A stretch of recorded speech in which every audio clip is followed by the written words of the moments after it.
My father, Richard Bennett, spent 37 years as Senior VP of Operations at Meridian Industrial Solutions. He made $340,000 annually, drove a leased Mercedes S-Class, and belonged to the Westshore Country Club where membership cost $85,000 initiation plus $12,000 yearly dues. He built his identity on corporate hierarchy, executive status, and the carefully curated image of success. I'm Marcus Bennett. I'm 32 years old. For the past decade, my father introduced me at family gatherings the same way. This is Marcus. He does government work. Data entry, I think. He wasn't entirely wrong. I did work for the government, just not the way he imagined. The disappointment started early.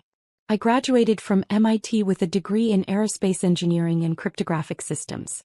Dad attended my graduation but left before the reception when he learned I'd accepted a position with a minor government contractor, instead of Boeing or Lockheed Martin's corporate headquarters.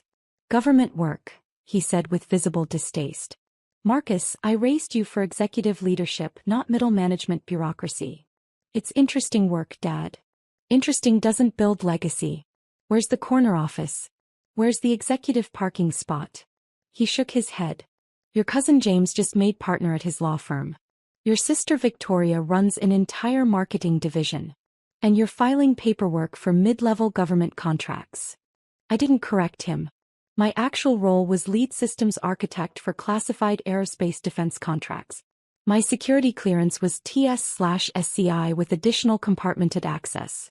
The minor government contractor was actually my own company, Archon Systems Integration, which I'd founded at 24 with 2 MIT classmates.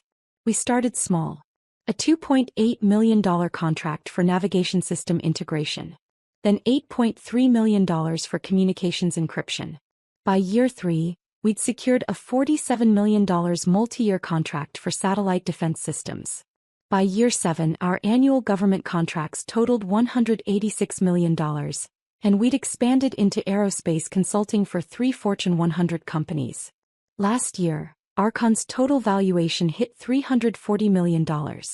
I own 73% of the company outright. But Dad never asked about my work. He asked about my title, my office size, whether I had people reporting to me. When I mentioned I had a team, he assumed I meant a small group of fellow data entry clerks. At family gatherings, the contrast was constant and deliberate. Victoria's division generated $15 million in new business this quarter, Dad announced at Christmas dinner 2 years ago. She's being considered for VP of Marketing. And James just closed a merger worth $40 million. His firm is making him equity partner. Mom beamed. We're so proud. Dad turned to me. Marcus, how's the government job? Busy. Good projects. Still doing data entry? Something like that. Well. He sighed like I was a disappointment he'd learned to tolerate. Steady work is respectable, I suppose. Not everyone can handle executive pressure. Victoria smirked into her wine glass. James, my cousin, just nodded sympathetically like I was someone to be pitied. The turning point came 6 months ago. Dad announced his retirement at Sunday brunch. 37 years, he declared. I'm retiring as Senior VP with full executive benefits and pension. Meridian is throwing a retirement celebration at Westshore Country Club. Black tie executive reception. The CEO is speaking. Board members attending. The chairman of our parent company is flying in from New York. That's wonderful, Dad, Victoria said. Such an accomplishment. It is. Dad looked directly at me. Marcus, I need to discuss your attendance. I set down my coffee. Okay. This is a professional executive event. C-suite executives, board members, industry leaders. The invitation says, Black tie executive reception. There's a difference between professional achievement and showing up. Mom touched his arm. Richard. I'm being honest, Patricia. Marcus works in data entry for a government contractor. He'll be surrounded by people asking what he does, where he works, what his title is. It's not his environment. Dad, I can wear a tuxedo and make small talk. It's not about the tuxedo. His voice had that edge of corporate authority. It's about context. You'd be the only person there without an executive position or significant business achievement. It would be uncomfortable for you and potentially embarrassing for me. Some of my colleagues know I have a son. They'll expect more. The table went quiet. You're uninviting me from your retirement party. I'm suggesting your attendance would lower the standard of the event. These are people I've worked with for decades. I don't want to spend my retirement celebration explaining why my son does data entry. Victoria looked at her plate. James studied his napkin. Mom's face was tight. I understand, I said calmly. Good. Dad looked relieved. This is business, Marcus.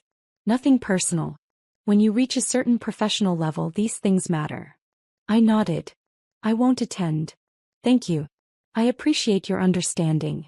What Dad didn't know was that I'd already received my own invitation to his retirement party. Not from him. From the West Shore Country Club's ownership group. Because 3 years earlier I'd purchased the West Shore Country Club. Not as Marcus Bennett, private citizen. Through Archon Holdings, one of my company's investment subsidiaries. The club had been struggling financially, facing $4.8 million in debt and declining membership. The previous owners needed an exit strategy. My investment firm bought it for $8.2 million, restructured the debt, upgraded the facilities, and turned it into a profitable asset. We kept the original management, maintained membership standards, and nobody knew the ownership had changed except the board, the management, and the legal team. My father had been paying his $12,000 annual dues to my company for 3 years. He'd been dining at my restaurant, playing golf on my course, and networking in my lounges while calling me a disappointment. The irony was something I'd chosen to keep private. Till now. The day after Dad uninvited me, I called my head of security at West Shore. James, I said. I need to discuss the Bennett retirement reception. Sir. Evening of the 24th. We've got the Platinum Lounge reserved, full catering, valet service. Your father's company booked it 8 weeks ago. I'm aware. I need you to personally handle entrance management that evening. Of course. Any specific concerns? Richard Bennett is the guest of honor. He'll be arriving around 6:30 p.m. When he tries to enter the Platinum Lounge, I need you to stop him. There was a pause. Sir. The Platinum Lounge is owner-reserved space. My father doesn't know I own the club. He's about to learn. When he arrives, inform him that the Platinum section requires owner authorization for entry. Don't let him through until he asks the right questions. James was quiet for 3 seconds. Understood, sir. And when he asks who the owner is, tell him the owner is already inside. Then call me. I'll handle the rest. Yes, sir. I hung up and opened my email. The invitation Dad had sent was still there. Black tie executive reception. Regrets only. I replied with one word, okay. Then I called my executive assistant at Archon. Michelle, I need you to prepare a portfolio. What kind? Everything. Company valuation, government contracts, facility clearances, client list. The unclassified portions. Include the West Shore Country Club acquisition documents, financial statements for the past 3 years, and my personal net worth summary. Print it in a leather binder. I need it by the 24th. The day of your father's retirement party. Exactly. The evening of April 24th was clear and cool. I arrived at West Shore at 6 p.m., 30 minutes before the official reception start time. I wore a custom Tom Ford tuxedo Patek Philippe watch, and carried the leather portfolio Michelle had prepared. James met me at the private owner's entrance. Good evening, Mr. Bennett. Evening, James. Is everything ready? Sir. The Platinum Lounge is fully set up. Catering is in place. Your father's party is expected at 6:30. I'll be stationed at the main entrance to the Platinum section. Perfect. I'll be inside. When my father arrives, follow the plan exactly. Understood, sir. I entered the Platinum Lounge through the private corridor.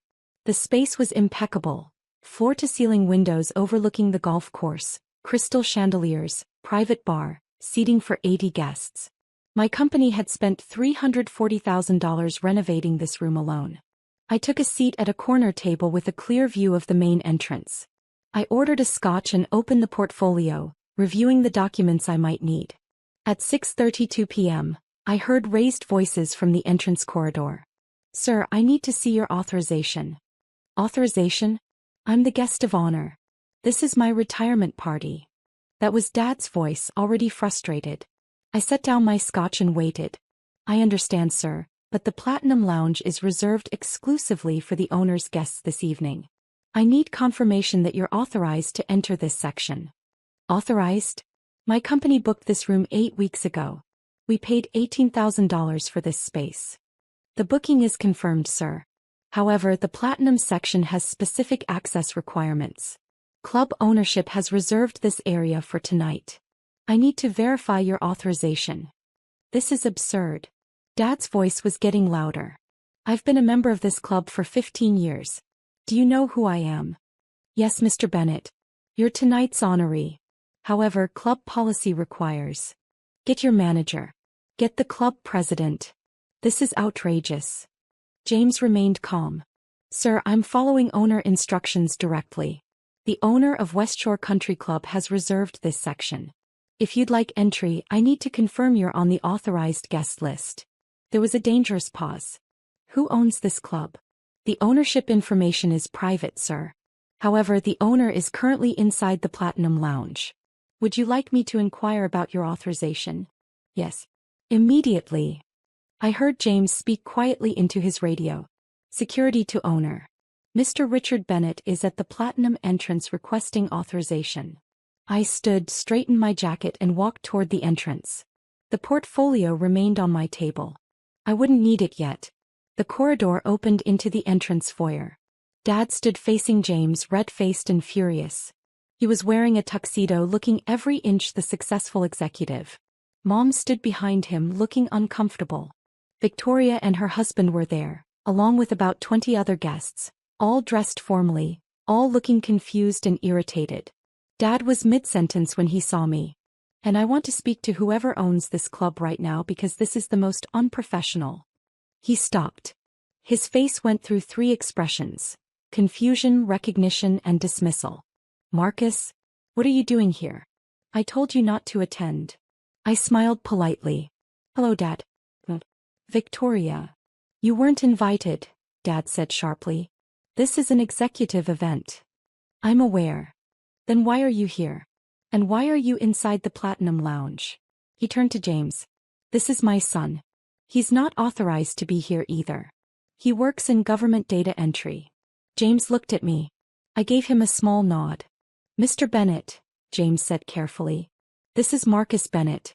He owns Westshore Country Club. The corridor went completely silent. Dad stared at James. What? Marcus Bennett is the owner of this facility. He purchased it 3 years ago through Archon Holdings. He's authorized to be anywhere on the property. In fact, he authorized tonight's event. Dad's face went pale. That's impossible. I can provide documentation if needed, sir. Dad turned to me slowly. You own this club? Yes. You own Westshore Country Club. Through one of my investment companies, yes. We acquired it 3 years ago when the previous owners faced financial difficulties. We've invested about $3.2 million in renovations and improvements since then. Your investment company? Archon Holdings. It's a subsidiary of Archon Systems Integration. That's my primary company. Mom's hand went to her mouth. Victoria's face had gone white. Dad's voice was very quiet. Your government data entry job. I don't do data entry, Dad. I'm the founder and CEO of Archon Systems Integration. We're a defense aerospace contractor specializing in classified satellite and communications systems. We hold $186 million in active government contracts. Last year our company valuation was $340 million. I own 73% of it. The number hit him like a physical blow. You're saying you're worth. Personally, about $248 million, not including real estate holdings and other investments. Including this club, which we purchased for $8.2 million and is now valued at approximately $11.7 million. Dad grabbed the wall for support. You've been paying your membership dues to my company for 3 years, I continued calmly. The $12,000 annual fee the restaurant charges, the golf course fees. All of it. You've been dining at my restaurant, playing on my golf course and networking in my facilities while telling everyone I do data entry. I didn't know. You never asked, Dad. You asked about my title, my office size, whether I had a corner window. You never asked what I actually do. You assumed. And when your assumption made me seem disappointing, you stopped asking altogether. Victoria found her voice. Marcus, we had no idea. Of course you didn't. Because none of you wanted to know. Dad introduced me as government data entry for 10 years. At family dinners, at Christmas, at every gathering, I was the disappointment. The one who didn't meet the executive standard. Dad was shaking his head. But you never corrected me. You never said. I said I had interesting work. I said my team was growing. I said we had good projects. You heard what you wanted to hear.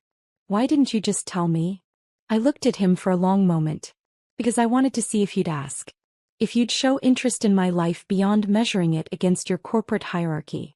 You never did. For 10 years you never once asked about my actual work. You just assumed I'd failed to meet your standards. Mom was crying now.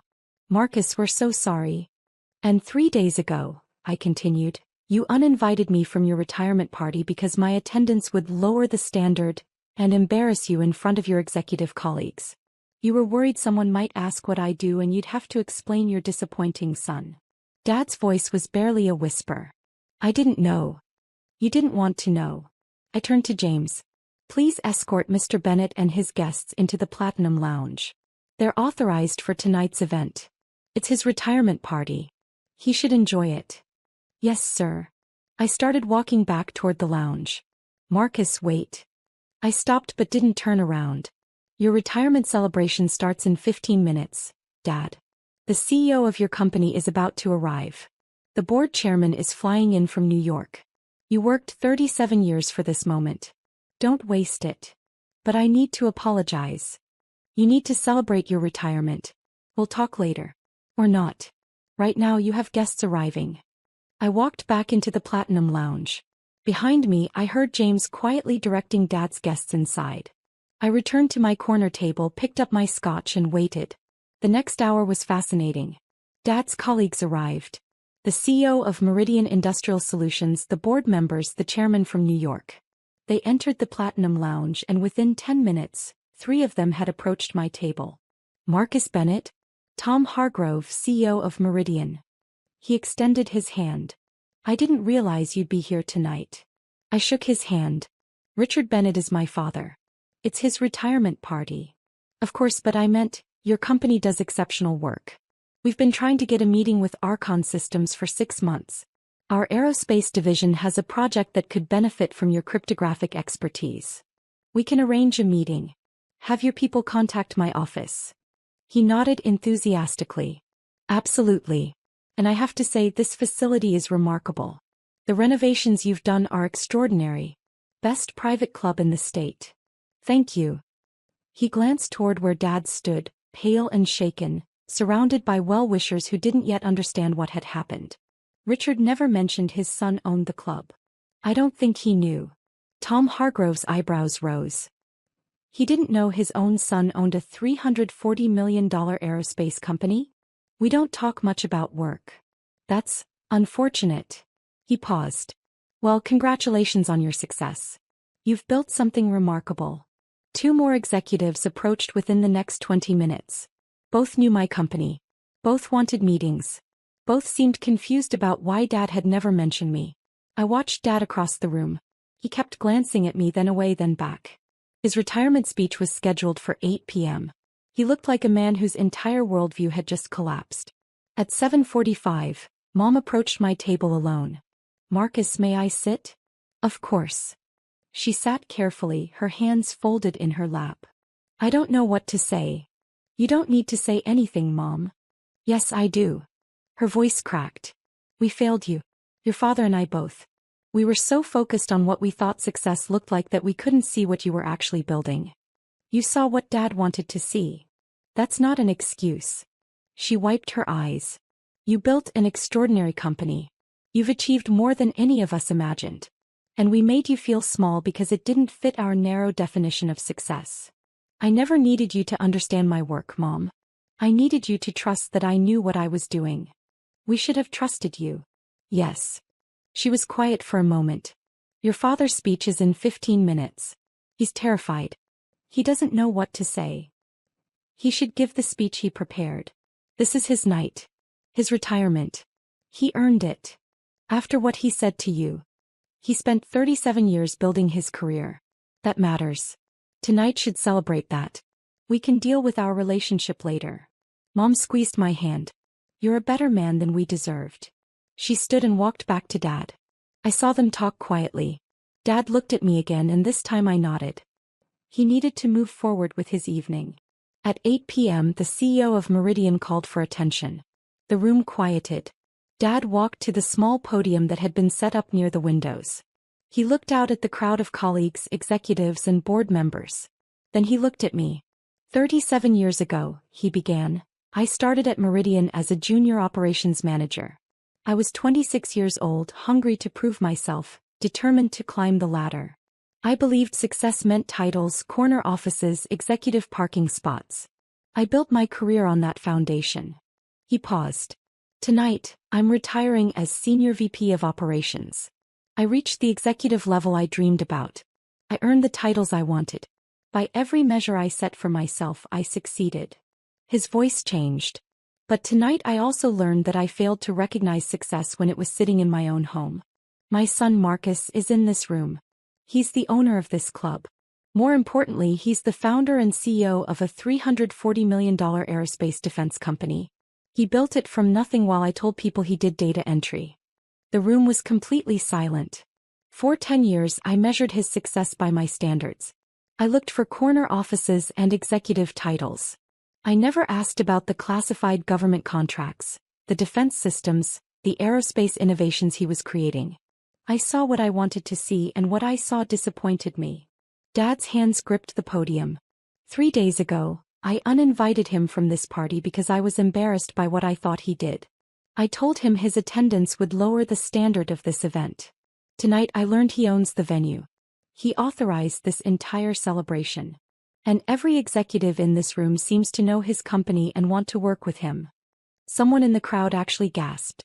So before I talk about my 37 years at Meridian, I need to say this. Dad looked directly at me. Marcus, I'm sorry. I'm sorry for dismissing your achievements. I'm sorry for never asking about your work. I'm sorry for measuring you by standards that don't matter. You built something extraordinary and I was too blind to see it. The room was absolutely still. You were right, Dad continued quietly. I didn't want to know. Because knowing would have meant admitting I was wrong about what success looks like. It would have meant recognizing that you surpassed everything I achieved, and you did it quietly without the titles and recognition I craved. He paused. I don't know if you can forgive me, but I hope tonight on what should be my celebration, you understand that I finally see you. And I'm proud.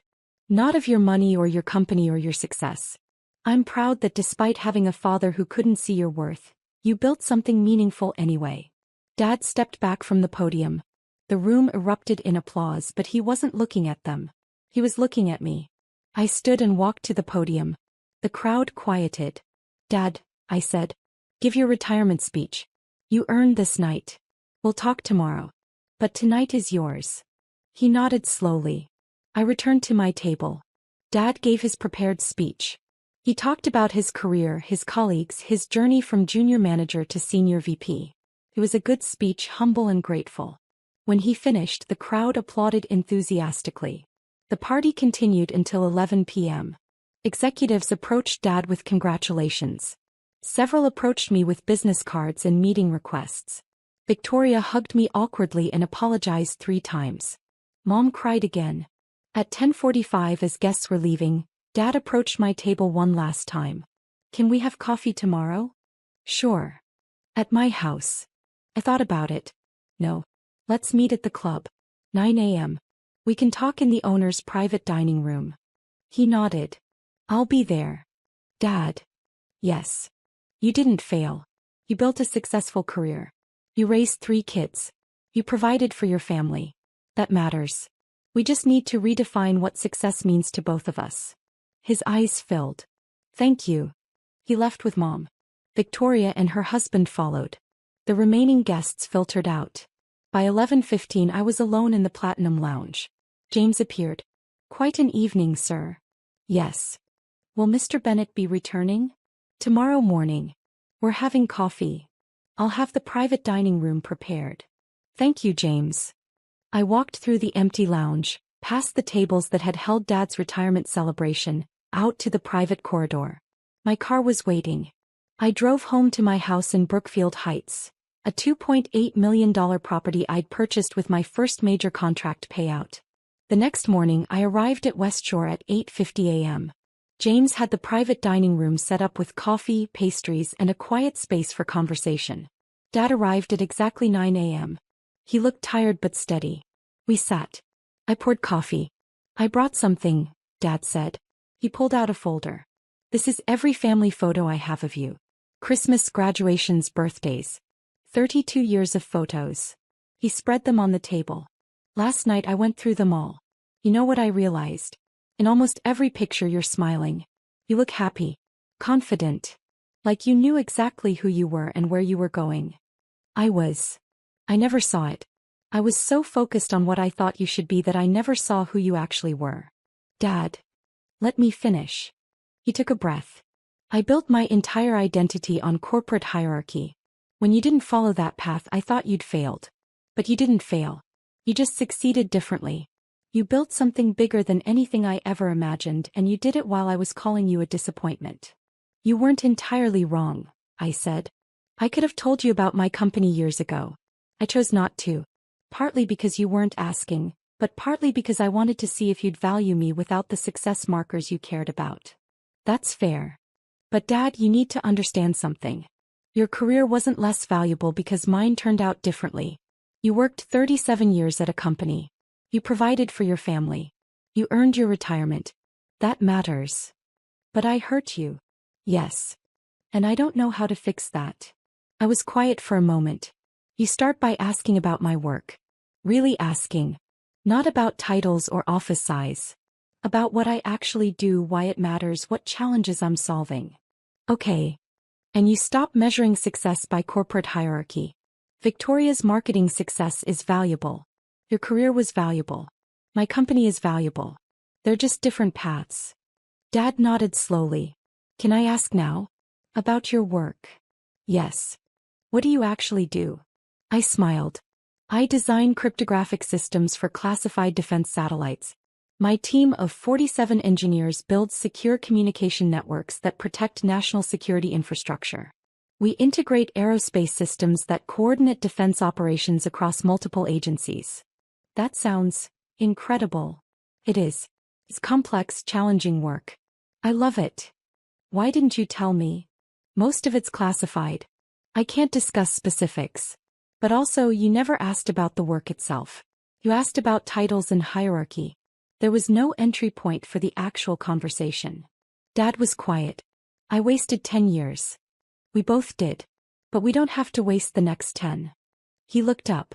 No. If you actually want to know about my work, my company, my life, I'll tell you. But it has to be genuine. Not because you're impressed by the money or the success. Because you actually care about who I am. I do care. Always cared. I just showed it terribly. Then we start over. Today. Dad reached across the table. I shook his hand. Marcus, what you've built is extraordinary. Not just the company or the money. The way you handled last night. The way you're handling this conversation. You're a better man than I taught you to be. You taught me plenty, Dad. Work ethic, integrity, commitment. I just applied it differently. We talked for 2 more hours. I showed him the portfolio Michelle had prepared. The unclassified portions of my company, the contracts I could discuss, the growth trajectory we were on. He asked real questions. Some he didn't understand, but he tried. At noon we walked out together. In the parking lot he looked at the club building. You really own this. Yes. It's remarkable what you've built. Thank you. Marcus. Yeah. Can I tell people about your company now? Or is it still classified? I smiled. The company itself isn't classified. You can tell anyone you want. Good. Because I'm pretty sure half the executives from last night want to work with you, and I'd like to brag about my son for once. Feel free. He hugged me then. Tightly. The first real hug in probably a decade. 3 months later, Dad attended Archon's annual partners dinner. I introduced him to my team, my business partners, the government liaisons I could acknowledge publicly. He asked questions, listened carefully, and at one point whispered to me, I had no idea this is what you were building. How you know? I'm sorry it took so long. It's okay, Dad. We got here eventually. Victoria started asking about my work too. Real questions, not just polite interest. Mom visited my office and met my team. Slowly, carefully, my family started seeing me as I actually was, not as they'd assumed I'd be. And Dad? He updated how he introduced me. Now this is my son Marcus. He founded and runs a defense aerospace company. He's doing classified work I barely understand, but it's extraordinary. Want to hear about it? I still own West Shore Country Club. Dad still plays golf there every Saturday. But now when he signs the restaurant check or books the conference room, he smiles and says, "My son owns this place, you know." Last week we had coffee again in the owner's private dining room. Dad asked about a new contract we just won. $73 million for satellite defense integration. I explained what I could.